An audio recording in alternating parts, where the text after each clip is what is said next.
Aplikasi transportasi online memudahkan masyarakat mendapat layanan angkutan untuk menunjang aktivitas sehari-hari. Tingginya permintaan membuat jumlah kendaraan yang difungsikan sebagai moda transportasi online atau daring sangat banyak. Namun, pemerkosaan yang dilakukan oleh pengemudi taksi online terhadap seorang tenaga kesehatan pada 16 Desember lalu menimbulkan kekhawatiran pada calon penumpang akan keselamatan mereka.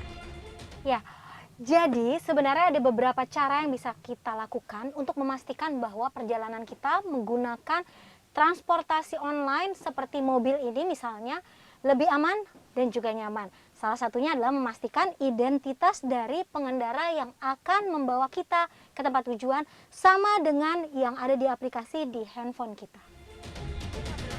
Salah satu pelanggan, Yunita Widianingrum yang nyaris setiap hari menggunakan layanan transportasi online untuk pergi ke rumah sakit, memiliki tips untuk tetap merasa aman selama perjalanan.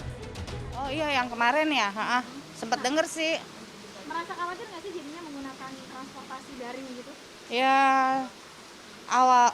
kemarin itu ya sempat pas denger gimana gitu ya, cuman ya sekarang jadi lebih sering screenshot atau laporan nih nomor mobil ininya mobil yang saya naikin nih ini gitu. Jadi kepantau kan di aplikasinya itu ada kalau misalnya kita naik kita bisa kirim perjalanan kita itu ada. Jadi ya aman-aman aja sih, makanya kepantau sama suami. Tangkapan layar ini menjadi hal yang krusial pada saat saya menggunakan transportasi daring karena di dalamnya memuat informasi mengenai nama pengendara dan juga nomor kendaraan transportasi online yang saya gunakan.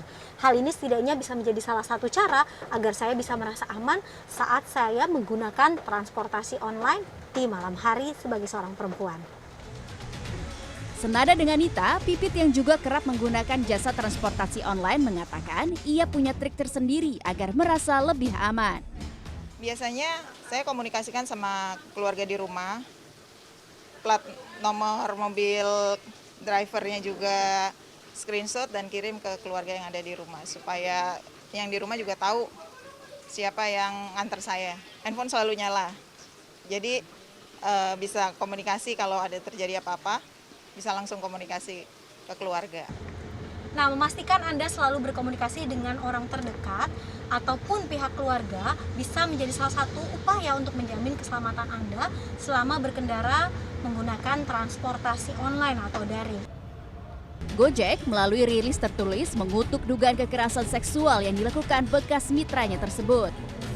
Dalam pernyataan tertulis yang disampaikan melalui aplikasi pesan singkat SPV Corporate Affairs Gojek, Ruby Purnomo menjabarkan bahwa perusahaan telah menonaktifkan akun oknum yang diduga melakukan kejahatan. Gojek pun menawarkan pendampingan kepada korban dan telah berkoordinasi dengan pihak berwajib.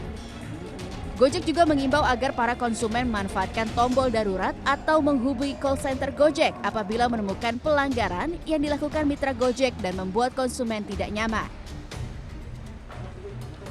Ruli Endra Putra yang telah lebih dari 2 tahun menjadi mitra Gojek mengatakan kejahatan yang dilakukan pengemudi taksi online tidak terlalu berpengaruh terhadap jumlah pemesanan yang ia terima.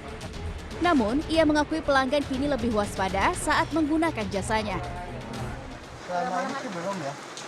Selama ini sih masih baik-baik aja, belum ada dampak dari penumpangnya atau gimana. Cuma yang pasti penumpang agak hati-hati sih. Hanya dibuka dulu bukan data nomor mobilnya jam berapa. Saya meyakinkan ya, karena kan sesuai dengan aplikasi yang ada, kan data kita juga ada di konsumen, gitu kan. Dan kita juga punya data dari pelanggan itu sendiri. Bisa kita saya nyocokin, kalau mereka udah aman kita silakan naik, kalau mereka nggak yakin, nggak apa-apa silakan cancel. Para pengguna moda transportasi online memang disarankan melakukan sejumlah antisipasi agar tidak menjadi korban kejahatan.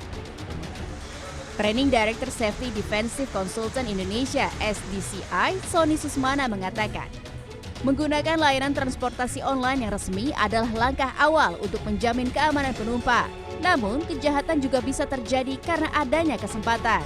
Ia menekankan agar para pengguna jasa transportasi online untuk senantiasa melakukan persiapan agar pelaku tidak mendapatkan celah untuk melancarkan aksinya. Iya, kalau orang niat jahat kan pasti mencari celah yang kira-kira gini, malam hari sepi, kemudian penumpangnya sendirian, lemah, atau mungkin aksesorisnya berlebihan, atau bahkan mengganggu hasrat seksualitasnya dia. Nah, itu kan harus dihindari. Standar kita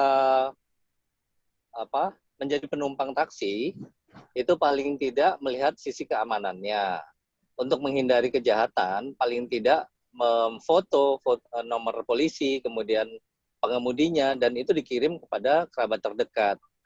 Dan diinformasikan kepada pengemudinya bahwa data-datanya sudah saya kirimkan kepada orang terdekat saya, sehingga si pengemudinya paling tidak berpikir 2 kali untuk melakukan kejahatan. Lebih lanjut, Sony menekankan agar pengguna layanan transportasi online tetap waspada selama perjalanan. Penumpang tidak boleh lengah, tidak boleh mengantuk, apalagi tidur, dan selalu mengecek rute perjalanan apakah sesuai atau tidak. Jika ada hal yang mencurigakan, penumpang harus segera bersiap menghubungi kerabat terdekat. Sufiani Tanjung, Del Thompson, Tangerang Selatan, Banten.